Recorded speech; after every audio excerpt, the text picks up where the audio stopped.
தமிழில் முதல் பக்தி சேனல் சாய் டிவி.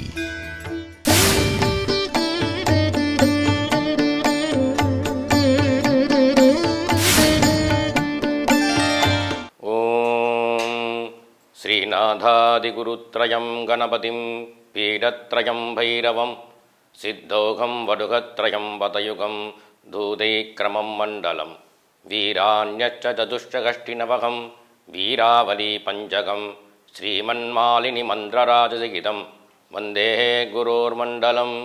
குரு பிரம்மா குரு விஷ்ணு குருதேவோ மகேஸ்வரः குரு சாட்சாத் பரபிரம்ம தஸ்மை ஸ்ரீ குரவே நமः. குரவே சர்வலோகானாம் விஷஜே பவரோகிணாம் நிதயே சர்வவித்யானாம் ஸ்ரீதக்ஷிணாமூர்த்தயே நமः. சாந்தம் தாந்தம் தபோனிஷ்டம் சாந்தானந்தகுரோத்வகம் பஜாமி யமினாம் ஸ்ரேஷ்டம் அவதூதம் மகர்நிசம் சர்வதேவகிருதாவாசம் சர்வலோகநமஸ்கிருதம் கிருபாவதாரம் லோகேஷ்யாः அவதூதம் உபாஸ்மஹே. உத்யத்தினத்திந்து கிரீடாம் துங்ககுஜாம் நயனத்ரயயுக்தாம் ஸ்மேரமுகீம் வரதாம் அங்குசபாசா பீஜகராம் பிரபஜே புவனேசீம். ஓம் ஸ்ரீமாத்ரே நமः. ஓம். தசமகா வித்தையில் மூன்றாவது திரிபுர சுந்தரி வித்தையாகும். இந்த வித்தையே ஸ்ரீவித்தை என்றும் மிகவும் பிரசித்தி பெற்ற வித்தையாகும். ஈஸ்வரனின் இச்சாசக்தியே இந்த தேவியாவாள். ஜாக்ரது, சொப்ன, சுஷுப்தி என்ற மூன்று நிலைகளும் ஏற்படும் அனைத்து காரியங்களுக்கும் சக்தியாக இருப்பதாலேயே அவளுக்கு திரிபுர சுந்தரி என்று பெயர். ஒலிக்கின்ற அனைத்து விஷயங்களுக்கும் ஒளியை தருபவள். சத்தியம், ஞானம், ஆனந்தம் என்ற மூன்று சொரூபங்களே இவள் அகராதி அகாராந்தம் எனும் அகம் என்னும் சப்தத்தினால் சொல்லப்படுகின்றவள். ஹா முதல் ஹா என்கின்ற எழுத்து வரை உள்ள அனைத்து எழுத்துக்களின் வடிவமாக தெரிகிறாள்.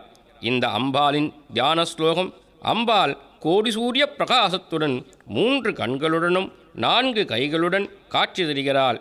ஒரு கையில் பாசத்தையும் மறு கையில் அங்குசத்தையும் கரும்பு கமலம் போன்றவற்றை வைத்து அருள் தருகிறாள். அவள் பிரம்ம, விஷ்ணு, ருத்ர, ஈசானன் எனும் 4 கால்களிலான கட்டிலே சதாசிவன் மேல் அன்னை அமர்ந்து பக்தர்களை அனுக்கிரகம் செய்கிறாள். இந்த ஸ்ரீவித்தையை குறிப்பாக மனு, சந்திரன், குபேரன், அகஸ்தியர், லோபாமுத்திரை, சூரியன் போன்றவர்கள் உபாசித்துள்ளார்கள். அகஸ்தியரின் காதி வித்தையும் இவரின் மனைவி லோபாமுத்திரையின் ஹாதி வித்தையும் முறையே விசேஷமானது என்றாலும் காதி வித்தையே உயர்ந்ததாக உள்ளது என்று எல்லோராலும் கூறப்படுகிறது. இந்த அன்னையின் எந்திர வடிவமே ஸ்ரீசக்கரமாகும். இதில் 9 ஆவரணங்களுடன் செய்யப்படும் நவாவரண பூஜை மிகவும் விசேஷமான ஒன்றாகும். இந்த தேவியை உபாசித்து வாக் வல்லமையும் சாஸ்திர ஞானத்தையும் செல்வத்தையும் பெற்று முக்தியை அடைவோம். நவராத்திரி 8ஆம் நாள் நரசிம்மதாரிணி என்ற பெயரிலே நாம் அன்னையை வழிபடுகின்றோம்.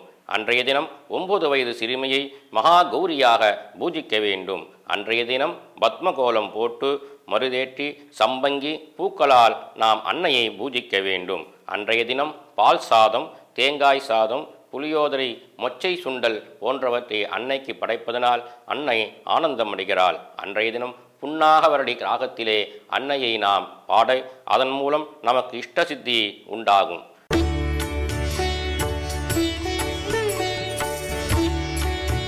தமிழில் முதல் பக்தி சேனல் சாய் டிவி.